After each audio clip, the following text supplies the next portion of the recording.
a próxima palestra, a primeira palestra seria do Valdemir Laura, da Embrapa. Ele tem um problema de saúde. E, no lugar dele, está vindo o André Dominguete, que é um pesquisador da Embrapa Floresta, falar do mesmo assunto. O André já esteve no nosso Mais Floresta, o evento que aconteceu em novembro, lá na FamaSul. Uma palestra muito interessante, foi uma das mais concorridas do dia.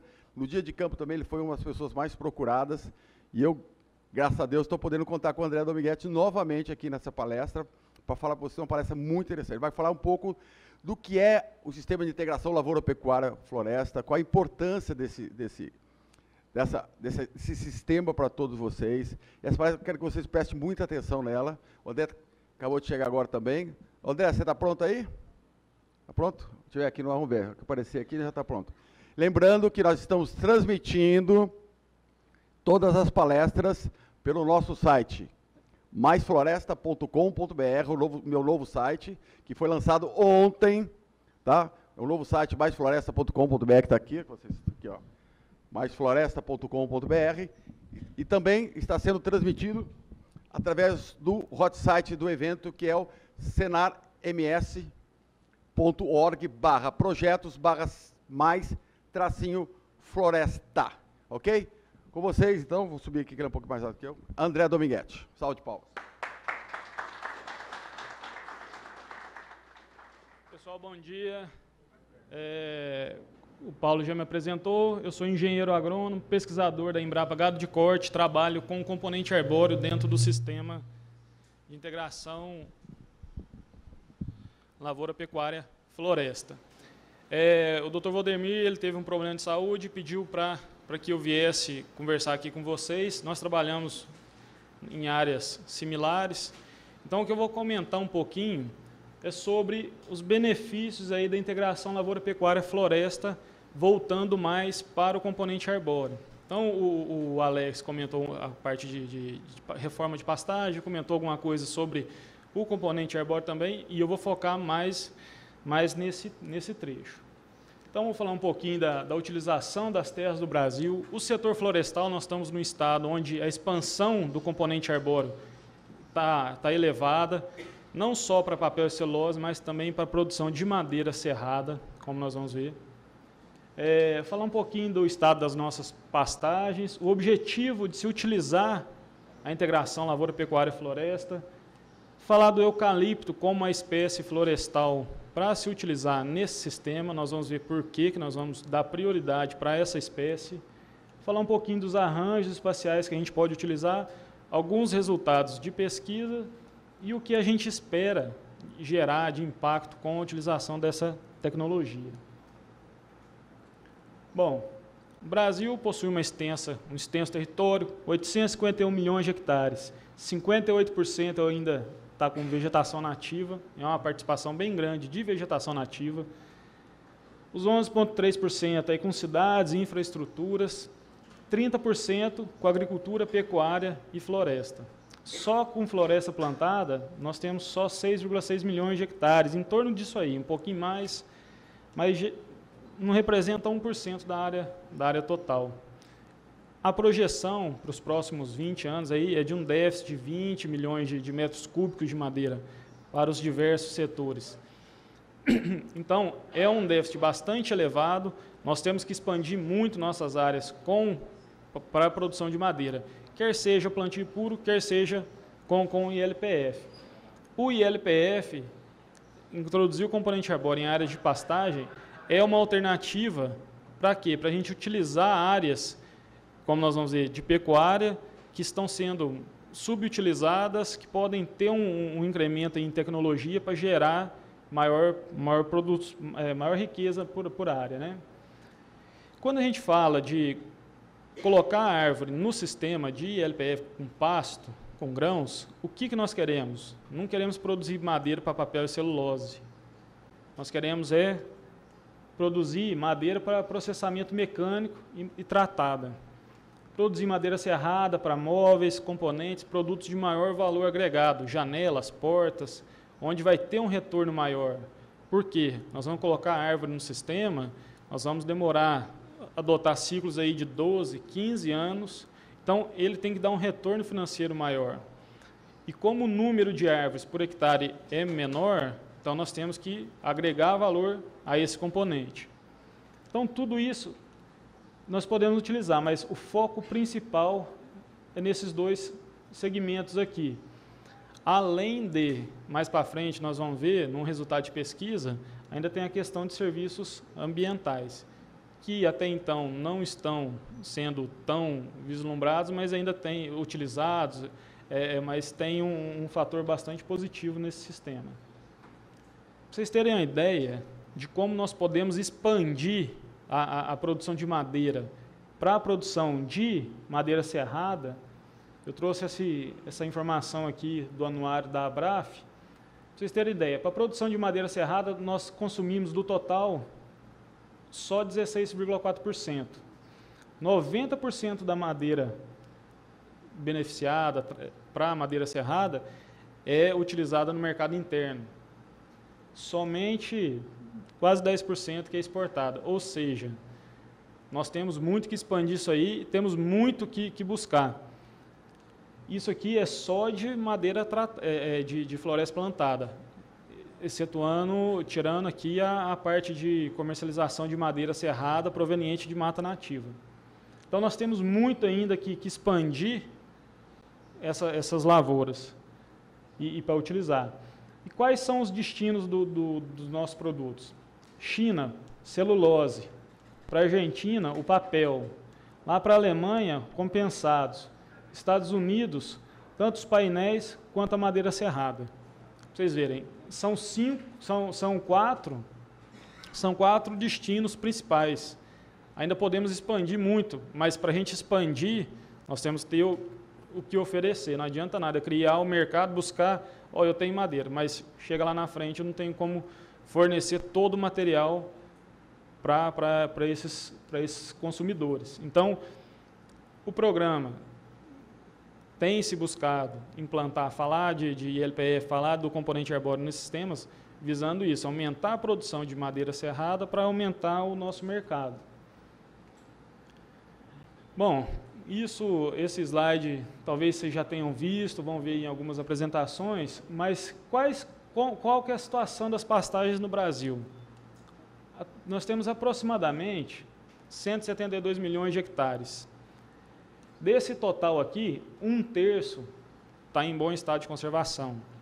O pecuarista tem utilizado aqui tecnologia, fertilização, semente de boa qualidade, manejo, resultando aí aproximadamente 16 arrobas por hectare ano.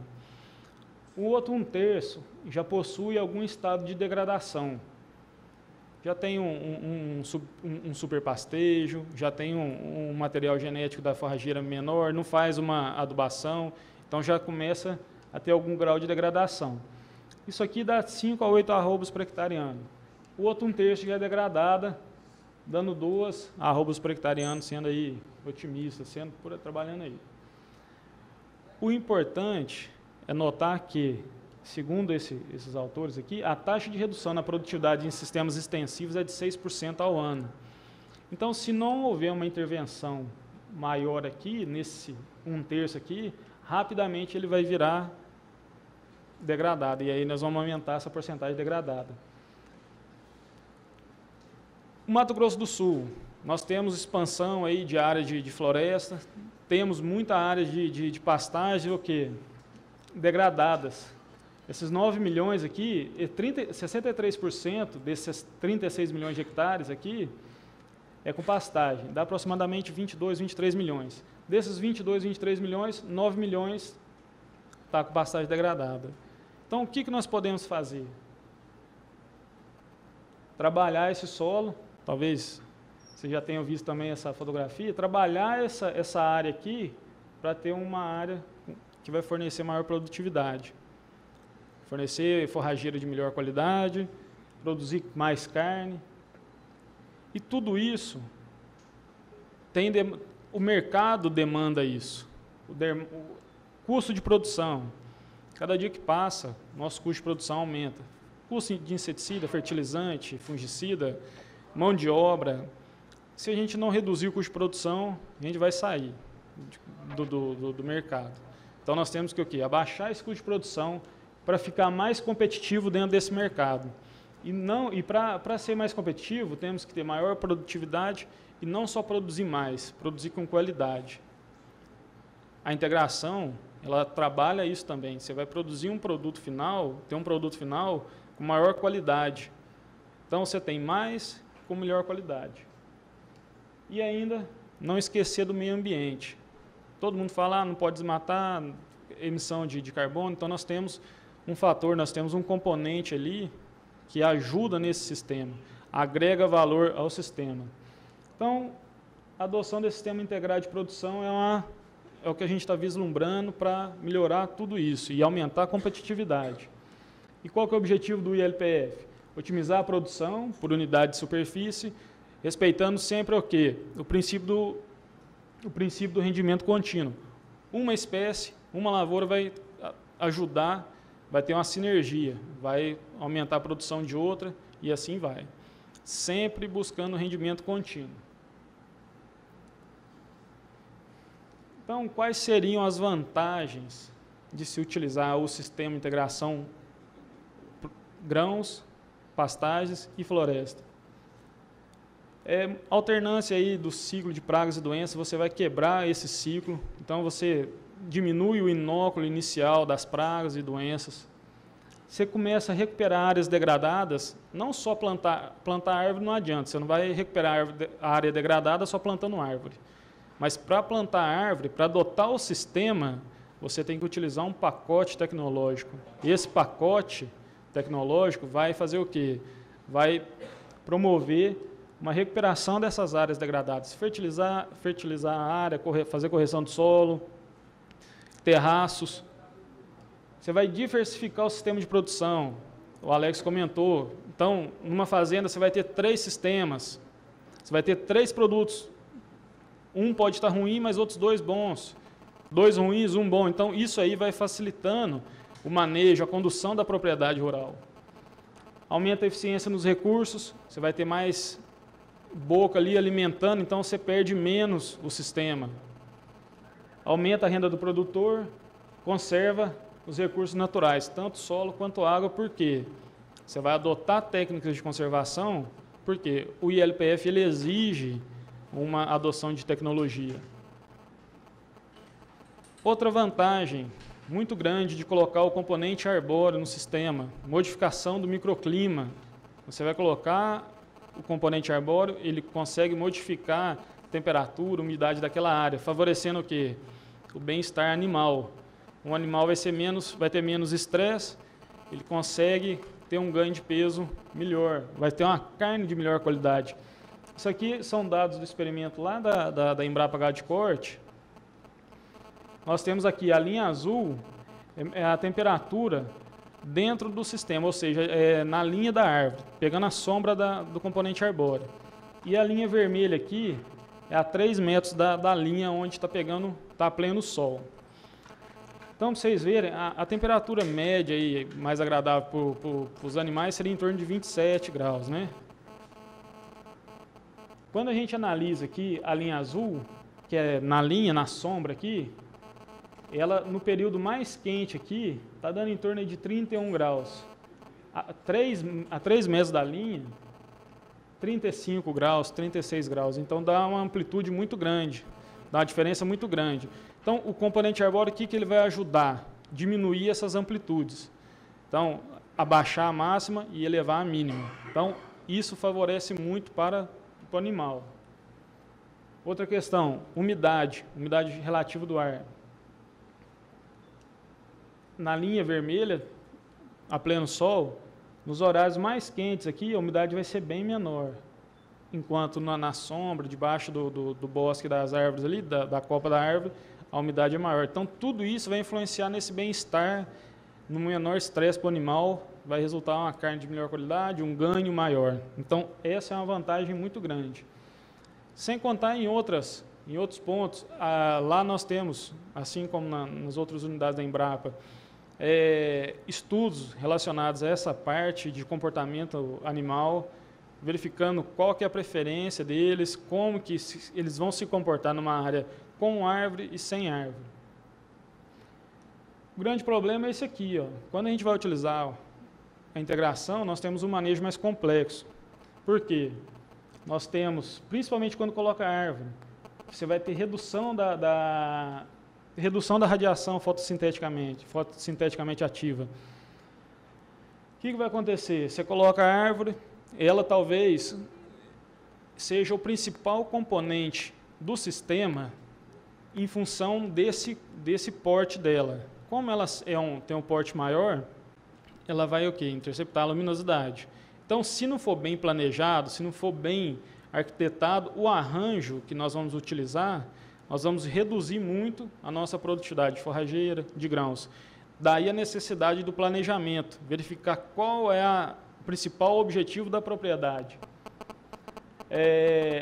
Nós temos que utilizar espécies e forrageiras mais tolerantes ao sombreamento, tem diferenças entre as forrageiras, e adotar um arranjo que não favoreça a competição intensa por água e nutrientes. Sempre vai haver competição por água e nutrientes. Então, vamos adotar um sistema que exija menos e que haja a fertilização também visando o componente arbóreo. O custo de implantação vai ser maior porque nós temos mais componentes numa mesma área. Antes, você vai plantar só soja, só forrageira. Agora você vai ter soja, forrageira, vai ter a árvore. Então, tudo isso implica em mais custo e mais conhecimento técnico. A mecanização. Temos que adotar um arranjo que favoreça a mecanização. Ninguém aqui está falando em colocar árvore e não vai poder utilizar mais trator, pulverizador, não. Nós vamos adotar um sistema, um arranjo que implique no uso também, que possibilite o uso desse maquinário. E definir qual que é o principal elemento daquela propriedade. Vai ser o componente arbóreo? Se for, nós vamos priorizar um arranjo que favoreça a produção de madeira. E a produção de carne, produção de forragem, nós vamos utilizar um outro arranjo que favoreça a produção de forrageira e de carne. E assim se for de grãos também. Então, tudo isso, na hora do planejamento, é importantíssimo discutir com o proprietário, porque nós estamos falando aí de um ciclo de 12, 15 anos. Cultura anual, a gente errar esse ano, a gente consegue consertar o próximo ano. Cultura perene é mais complicado. Então, dá 5 anos, eu implantei errado, eu quero retirar as árvores. Pode. Só que o custo, aquele custo inicial vai ser menos diluído. Então, a rentabilidade vai ser menor. Então, o planejamento é importantíssimo. E como que nós vamos escolher a espécie florestal? Bem, ela tem que ser adaptada às condições de clima e de solo da região. Não adianta nada a gente trazer uma espécie de clima temperado que não se adapte ao clima tropical. Tem a disponibilidade de mudas e insumos. Quero plantar uma espécie onde só vende muda no norte do país. Olha o custo que vai ser esse transporte das mudas. Então, a gente tem que utilizar uma espécie onde a gente tenha material, mudas aqui na região, que tenha crescimento rápido. O Alex comentou, pecuarista nenhum vai manter um pasto vedado por 2 anos, 2, 3 anos. Então, nós temos que utilizar uma espécie que cresça mais rápido, que dê um retorno mais rápido. Não possui toxinas, porque nós vamos colocar os animais. Ter crescimento monopodial, que é esse tipo de crescimento aqui, onde nós vamos utilizar o tronco aqui, o fuste, que vai dar uma madeira de boa qualidade. Uma copa menos densa, para que interceptar menos radiação, a gente conseguir cultivar no subbosque. Deciclagem de nutrientes, que não possua propágulos de fácil disseminação, porque nós vamos plantar vamos plantar os renques em faixas, permitir a mecanização. Se ela tiver um propágulo de muito fácil disseminação, ela começa a nascer em qualquer canto. Aí passa um ano sem passar fazer limpeza daquela área, aí começa a crescer árvore lá no meio onde não podia, e aí começa a inviabilizar a mecanização. E o principal, ter mercado para o produto gerado. Não adianta nada a gente colocar um componente arbóreo lá, uma espécie, ela vai ser utilizada para tal, mas na minha região eu tenho mercado consumidor. Se não tiver, o transporte, a logística favorece, ela é em termos de custo, pode ser utilizada? Então, isso é importante. E aí, a espécie que a gente mais tem utilizado dentro do sistema é o eucalipto, por apresentar todas aquelas características. É uma espécie, é um gênero aqui que tem aproximadamente 700 espécies, extremamente adaptável às nossas condições, tem um crescimento rápido, o melhoramento genético foi trabalhando em cima disso, então nós temos espécies que crescem, que têm um incremento de muito grande anualmente. O conhecimento silvicultural, nós temos mais de 70 anos aí de estudo em cima dessa espécie, parte de pragas, doenças, o manejo dessas árvores, e além de ter uma madeira para uso múltiplo. Muita gente fala que a madeira de eucalipto não presta. Já ouvi isso muito. Sou filho de fazendeiro, lá todo mundo falava, errado. Desde que bem manejada, é uma excelente madeira para ser utilizada como madeira serrada. Em termos de produtividade, de adaptabilidade, eu trouxe esse gráfico aqui para mostrar o quanto essa espécie se adaptou às nossas condições. Ela é originária lá da Austrália, da África do Sul. Lá na Austrália, olha lá, ó, são as folhosas aqui verdinho, 20 metros cúbicos por hectare ano. No Brasil, 40,7. Mato Grosso do Sul, algumas regiões têm esse índice, outras um pouquinho menos, dependendo dos cuidados, da fertilidade do solo, do manejo. Mas olha só, do centro de origem para nossas condições aqui, quase que dobrou, e não está muito longe. Algumas áreas mais do que dobra, mas a média nacional fica em torno de 40 metros cúbicos por hectare ano. Ou seja, extremamente adaptada às nossas condições, rentável, cresce bem, tem um crescimento rápido. Aí é só para mostrar onde nós podemos utilizar dormentes, a essência, carvão, na siderurgia, lenha, papel, celulose e o foco principal, madeira serrada, produção de móveis, na construção civil, onde nós temos o maior valor agregado. Em alguns países, o uso da madeira do eucalipto é extremamente nobre, é intensificado nesses usos. Chile, África do Sul, Estados Unidos, Itália, Costa Rica, tudo construção civil, indústria moveleira. Ou seja, o que falta no Brasil é uma adaptação das nossas serrarias, nossas técnicas de manejo, de abate da árvore, para utilizar esse tipo de madeira. Então, nós temos que aprimorar nossas condições, nossas situações, nossos conhecimentos para começar a utilizar a madeira de eucalipto de uma forma mais nobre. Quando a gente fala do ILPF, vamos colocar o quê? Madeira serrada, produção de madeira serrada, tora.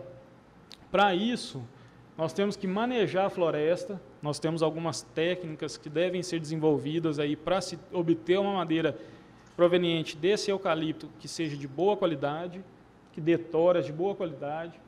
Vamos aí conduzir num ciclo de 12 a 20 anos, aí depende de cada propriedade, tamanho de área, condição do pecuarista, do produtor, o que ele quer, e utilizar o quê? Materiais que já tenham na sua carga um melhoramento genético voltado para a qualidade da madeira. Então, alguns clones, o Celso mais tarde vai comentar, que tem essa capacidade de ser de múltiplo uso. Quais são os cuidados que a gente tem que ter, aquele manejo? São duas técnicas principais, desrama e desbaste. A desrama, ela é a retirada dos ramos laterais aqui das plantas. Pode ser feita manualmente, com máquina, com a serra motorizada. A desrama, ela tem algumas funções. Primeira, ela evitar os nós do eucalipto. Segundo, permitir a entrada dos animais. Aquela foto que o Alex colocou, os animais começam a fazer ramoneio, é muito curioso, começa a pegar o ramo, lasca aquilo ali tudo vai atrapalhando a madeira. Então, primeira, evitar nó na madeira. Segundo, permitir a entrada dos animais na área. Terceira, aumentar a insolação no subbosque. Nós estamos tirando parte aérea dele ali, então vai entrar mais insolação no subbosque. Quais são as condições, os critérios para se fazer a primeira desrama? A altura, o diâmetro na altura do peito, que é 1,30 m, está em torno de 6 centímetros no mínimo. 6, o Alex colocou 8, então é um número aí que a gente aceita, 6 a 8 centímetros para fazer a primeira desrama. Por que 6 a 8 centímetros? A partir desse diâmetro, o animal vai coçar na árvore, mas ela vai ter um pouquinho mais de resistência. Lógico que se for touro, não vai aguentar, mas se for garrote, se for bezerro, ainda consegue. Vamos respeitar aqui, no máximo, 30% da altura. Então, se a árvore com 12 meses, 14 meses, está com 10 metros, no máximo que a gente pode chegar é a 3 metros de altura na primeira desrama. Geralmente, nós fazemos três desramas. A primeira, obedecendo esse critério, a segunda, depois de 1 ano da primeira desrama, e a terceira, 1 ano depois da segunda. Geralmente, a gente fica em torno de 6 a 7 metros. Por quê? Vai dar 2 toras de 3 metros, que é o que é comercializado. André, eu posso subir mais a desrama? Pode. Só que ela é extremamente onerosa dentro do sistema, exige mão de obra. Calcula-se aí em torno de R$ 900 por hectare para se fazer as 3 desramas. Então, é um custo significativo e uma propriedade onde não se tem mão de obra qualificada, onde tem pouca mão de obra em função da pecuária, alguma coisa relacionada a isso, aumentar a altura da desrama, ela pode tornar a atividade inviável. Aquela rentabilidade de R$ 1.500 por hectare que o Alex mostrou aqui, se o custo for mais elevado que isso, já começa a pesar muito no bolso do produtor. Então, só para mostrar a área nossa lá, quando foi feita a primeira desrama, então aumenta-se a insolação aqui no subbosque, e isso vai permitir uma maior produtividade forrageira de grãos. Isso aí só para mostrar, se aqui tivesse a barrada ainda, a copa de eucalipto, essa área aqui estaria toda sombreada. E à medida que o sol vai caminhando, vai aumentando a insolação. A desrama é essencial que seja bem feita, tem que ser bem rente ao tronco, porque se a gente deixar qualquer toco desse ramo lateral, ele vai secar, ele não vai cair sozinho. À medida que a árvore vai engrossando, ela vai incorporando aquele toquinho, e na hora de beneficiar a madeira, de processar, vai dar esse nó aqui. Nós vamos perder o valor com essa madeira por causa de uma desrama mal feita. Já que vai fazer, então é melhor fazer bem feito. Aí você vai ter um valor agregado da sua madeira maior. A segunda técnica, o desbaste. O que é o desbaste? É a retirada de algumas árvores daquela área. Ela tem como funções aí, produzir uma madeira de qualidade, a desrama, tiramos os ramos laterais. À medida que a gente faz o desbaste, aumenta a área útil por árvore. Então ela deixa de crescer em altura e começa a aumentar o diâmetro de caule. E isso vai favorecer a produção de madeira serrada. Geração de fluxo de caixa. O pecuarista, o produtor fala, mas eu vou plantar árvore, só daqui 12, 15 anos eu vou ter retorno com esse material? Não. Se ele fizer os desbastes, ele já começa a ter um fluxo de caixa, uma geração de renda intermediária. Alguns falam em 2 desbastes, outros falam em 1 desbaste. Então, tudo isso vai depender do planejamento, quanto que o produtor quer. Geralmente faz o primeiro desbaste com 4 anos, 30% das árvores. Essa madeira vai ser utilizada para quê? Carvão, para lenha. Um segundo desbaste com mais 30% aos 8 anos, aí já tem madeira mais grossa um pouquinho. Utiliza para moeirão, para a escora da construção civil, então já é um valor agregado maior. E depois, o final, o restante das árvores, seleciona algumas lá para fazer a madeira serrada. Alguns critérios aí para seleção da árvore que vai ser retirada. A posição, as condições de copa, sanidade e vigor. Muitas vezes tem mudas lá, algumas árvores, que têm um menor vigor, então elas se tornam dominadas, as vizinhas delas crescem muito, e ela, por efeito de competição, vai sofrer mais, então ela fica bem menor. A gente tem que priorizar as piores árvores para serem retiradas nesse desbaste. Aí nós temos 2 tipos de desbaste. O primeiro é o desbaste sistemático, que é um desbaste já pré-programado. Nós vamos retirar, vamos fazer um desbaste com 50%. Vamos retirar uma árvore, deixa a outra. Tira uma e vai deixando. O grande problema desse desbaste, nessa pré-determinação aqui, lá da minha sala eu consigo determinar qual árvore vai ser tirada, só que eu não sei qual que é a condição dela lá no campo. Muitas vezes a que eu selecionei para ser retirada é a melhor do que a vizinha. A vizinha está toda torta e ela está retinha, está com fuste legal, vai ser bem aproveitado. Então, esse desbaste a gente tem que evitar. O desbaste seletivo já é mais vantajoso, porque nós vamos caminhar na área, vamos selecionar as piores árvores para serem retiradas, sempre aqui, deixando sempre as melhores, que no final dê uma madeira serrada, uma tora de boa qualidade. Falando em sistemas, qual que é o sistema que nós vamos adotar? Qual arranjo espacial nós vamos adotar? Qual espécie? Eu falei aqui do eucalipto. Espécie nativa, André, pode utilizar? Pode, só que você vai deixar a sua área muito mais tempo fechada, vedada. Se for um produtor de grãos, tudo bem, não tem problema, mas se for pecuarista, já tem um problema para o retorno dos animais na área. Qual que vai ser a finalidade do uso da madeira?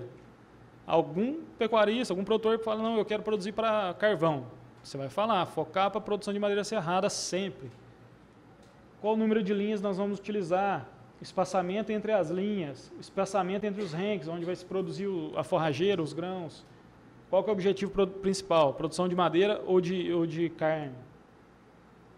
Então, nós temos 3 arranjos aí. O primeiro, o aleatório. Geralmente o aleatório, ele é proveniente do desmatamento, deixa algumas árvores lá, ele impossibilita, inviabiliza muito a mecanização. Nós não conseguimos, começa a ter área que não é coberta, tem muita manobra na área, muitas vezes o trator não consegue passar com os implementos, quanto maior o implemento, pior fica. A gente não recomenda esse, a não ser áreas que já tem. O bosquete, o que é? É concentrar algumas áreas com a espécie arbórea. Nós vamos concentrar o sombreamento naquela área.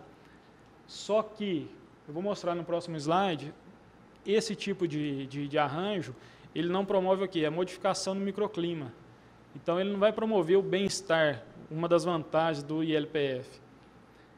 E a terceira, que seria o arranjo em ranks, que vai favorecer tanto microclima, mecanização, porque nós vamos fazer faixas de árvores, vamos dar preferência para o plantio em nível, sentido leste-oeste, plantio reto. É possível de se fazer? É.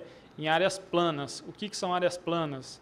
Áreas com até 2% de declividade.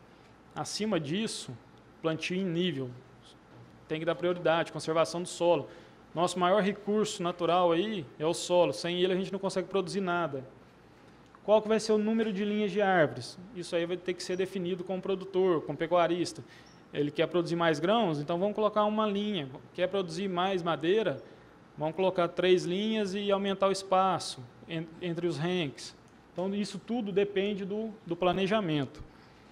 Então, isso aqui é uma foto lá seria uma imagem aérea lá da nossa área experimental da gado de corte.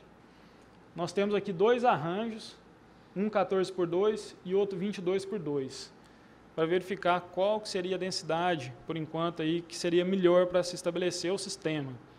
Então, é nessa área aqui que a gente faz, além dessas outras, tem 6, tem mais 2 piquetes desse aqui com a árvore aqui, com 14x2. Então, são nessas áreas aí que a gente tem estudado lá na gado de corte, questão de microclima, questão do componente arbóreo, influência da árvore sobre a forrageira, sobre a produção de grãos. Tem alguns trabalhos lá. O bosquete seria isso aqui, ó, concentração desse componente arbóreo aqui num cantinho do piquete. Só que, qual que vai ser o problema? Se a gente olhar aqui, isso aqui é sombra, é linha simples. Há uma linha de árvore aqui e a sombra está toda distribuída na área. Quando a gente utiliza o bosquete, a sombra está concentrada. Então, aqui tem uma modificação de microclima. Aqui já não tem. Ela vai pastejar a pleno sol, então ela vai ter o estresse. No horário mais quente, ela vai procurar uma sombra. Aqui ela está procurando sombra, só que ela está pastejando, porque a sombra está distribuída na área. Então, só para mostrar, nós temos aí o arranjo de linha simples. o arranjo de linha simples é uma alternativa para quem quer produzir um pouco menos de madeira, mas quer produzir mais forrageira, mais grãos. A madeira aí é uma madeira de boa qualidade, a árvore consegue crescer de forma bastante reta.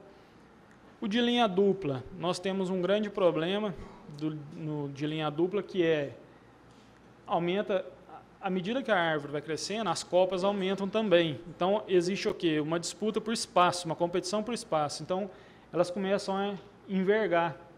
Nesse envergar aqui, aumenta mais ainda a tensão de crescimento. Na hora de desdobrar a madeira, você vai ter toras aí rachando com maior intensidade. Então, é um tipo de arranjo que a gente prefere não utilizar. O linha tripla é uma situação onde nós colocamos um pouquinho mais de árvore no sistema. Talvez, para a produção de grãos e forrageira, nós tenhamos que utilizar um espaçamento entre esses renques maiores. Lá eu mostrei 14 e 22. O que está sinalizando para nós lá seria linha simples em torno de 22 metros. Para a gente utilizar uma linha tripla, nós teríamos que passar essa distância aí para mais de 30 metros. Para quê? Aumentar a área de insolação e diluir esse sombreamento. Então, como que nós vamos utilizar? Eu comentei que a linha dupla, as árvores começam a ter uma competição por espaço. Na linha tripla também. O que vai acontecer? As linhas externas, de árvores externas aqui, começam a crescer no sentido para fora aqui, mas a linha central, como ela tem interferência das duas copas, ela se mantém de forma retilínea. Então, o que nós vamos fazer? Utilizar a madeira aqui das árvores das linhas externas para lenha, carvão, escora, moirão, que é um uso com valor agregado menor, e utilizar as árvores da linha central para produção de tora, para serraria, para laminação. É um sistema muito mais complexo, porque você vai ter que ter um manejo maior, você vai ter que retirar mais árvores, então, mas é uma possibilidade. Espaçamento entre os renques, entre as faixas de árvores. Não há uma regra, não tem receita de bolo. São alguns fatores que vão influenciar nessa distância. Dimensão do maquinário. Então, nós temos que dimensionar essa distância entre os renques de tal modo que permita a locomoção, passagem do implemento de forma inteira, ou seja, ele vai e volta sem sobrepor, sem deixar faixa de plantio. Se a gente utilizar um espaçamento inadequado, o que vai acontecer? Talvez tenhamos que sobrepor o plantio, então isso não é adequado. Então, nós temos que adotar um sistema, um espaçamento que favoreça a mecanização. A questão da luminosidade.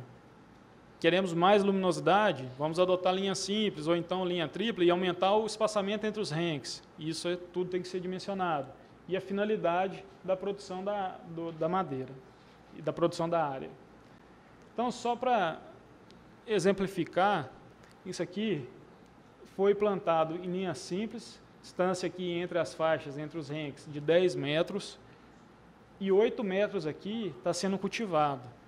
Por quê? Nós temos que reservar pelo menos 1 metro de distância da árvore para evitar o maquinário se chocar com a árvore, passar em cima da muda enquanto ela está pequena, depois quando estiver grande, para evitar o maquinário bater na árvore, estragar tanto a árvore quanto o maquinário. Então, definiu aqui 10 metros, porque o maior implemento lá, ele tinha o quê? 4 metros de largura. Então, ele vai colhendo e volta colhendo. Se fosse 12 metros aqui, vai colhendo, volta colhendo e vai de novo. Se fosse 10, colhe 4, volta 4, 8. Sobra 2 metros de cultivo aqui. Então, a máquina tem que ir lá colhendo 2 metros só. Então, ela está sendo subutilizada. Então, essa distância aqui é muito importante se definir no planejamento. Tem alguns informativos, comunicados técnicos da Embrapa, mostrando como se planejar isso aí. Esse aqui é um exemplo. A gente consegue no site da Embrapa.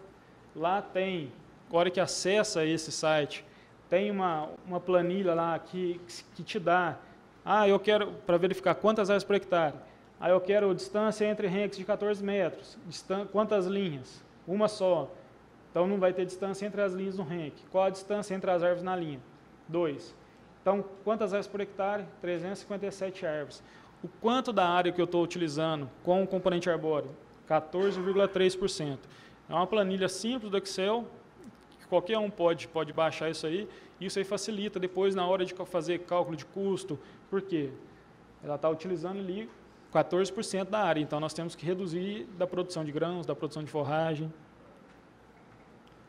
Agora eu vou mostrar resultados aqui de um estudo nosso lá da Gadcorte, que é uma rede, na verdade, não só da Gadcorte, várias unidades, mas eu vou apresentar 2 experimentos da unidade de Gadcorte. Lá nós temos aquela foto aérea, que é imagem do Google que eu mostrei. Aqui é o arranjo 14x2, dando aí 357 árvores por hectare. Esse segundo tratamento aqui é o 22x2, com 227 árvores por hectare. E aqui nós temos, foi a área original, que tinha aproximadamente, até quinta-feira da semana passada, 5 árvores nativas remanescentes por hectare. Aí sexta-feira passou um pé de vento lá, derrubou um tanto de árvore lá da área. Mas até então, esses resultados, aproximadamente 5 árvores por hectare. Qual que é o objetivo? Nós lá, a princípio, adotamos um ciclo aí de 12 anos, fazendo soja a cada 4 anos, ou seja, plantou a árvore, primeiro ano soja, aí depois implantou o capim, a forrageira, para colocar os animais. 3 anos de forrageira, o quinto ano já coloca soja de novo, depois mais 3 de forrageira, 1 de soja, 3 de forrageira e encerrou o ciclo. E aí, tentando visualizar alguma coisa em termos de captação, acúmulo de carbono, o que nós fizemos? Nós abatemos algumas árvores lá, isso elas estavam com 36 meses de idade, esse experimento foi implantado em 2009, e fizemos um trabalho de separação. Abatemos a árvore, separamos tudo que era folha, pesamos os galhos que ficavam aqui, o tronco e raízes. Determinamos o peso de cada parte aí do componente arbóreo. E mandamos para o laboratório para fazer o quê? A análise de determinação de carbono. Determinou o carbono, o que nós fizemos? Calculamos aí o potencial de sequestro de carbono pela componente arbóreo, dentro desse sistema. No sistema de 14x2, com 357 árvores por hectare, aos 36 meses de idade, já tinha um acúmulo de 20 toneladas de carbono, que dá aproximadamente 72 toneladas de CO2 equivalente, que representaria aí o potencial de neutralização dos gases de 38 animais. Ou seja, você pode colocar 38 UA por hectare, que aquele componente arbóreo teve a capacidade de mitigar o efeito, os gases emitidos pelos animais. Só que são 38 em 3 anos, então dividido por 3, dá em torno de 12 UA por hectare, muito acima da taxa de lotação nossa aí. No 22x2, com 227 árvores por hectare, tinha 11 toneladas de carbono, tendo um potencial de neutralização aí de gases emitidos por 21 animais, 21 UA. Dividido por 3 dá 7, muito ainda acima da taxa de lotação. Então, tudo isso é um efeito que é um serviço ambiental. Ainda é negociado? Não, mas a gente tem que criar métodos para se utilizar essa vantagem, para se utilizar esse crédito aí de carbono dentro do sistema. Ou seja, nós estamos com todo o sistema com a vantagem. A árvore está sequestrando todo aquele carbono. Se a árvore vai ser utilizada para madeira serrada, para tora, esse carbono vai ficar fixado durante muito tempo, diferente da produção de madeira para a produção de carvão. Então, tudo isso tem que ser contabilizado dentro do sistema. Então, para se utilizar o sistema, o que a gente espera? Recuperação das áreas das pastagens degradadas, não só pela colocação do componente arbóreo, mas sim pela adoção de um pacote tecnológico muito grande dentro do sistema. Aumento do rebanho bovino sem ter que aumentar a área, nós temos aumento de produtividade, menor pressão para a abertura de novas áreas e aí tornar o uso dos recursos naturais sustentável. Então, dentro desse sistema, o que a gente está focando é o quê? Maior produtividade e eficiência no uso dos recursos naturais. Bom, era para apresentar isso aí. Se alguém tiver alguma dúvida, algum questionamento, tem a parte de tarde também, a parte de campo. Mas se tiver, estamos à disposição.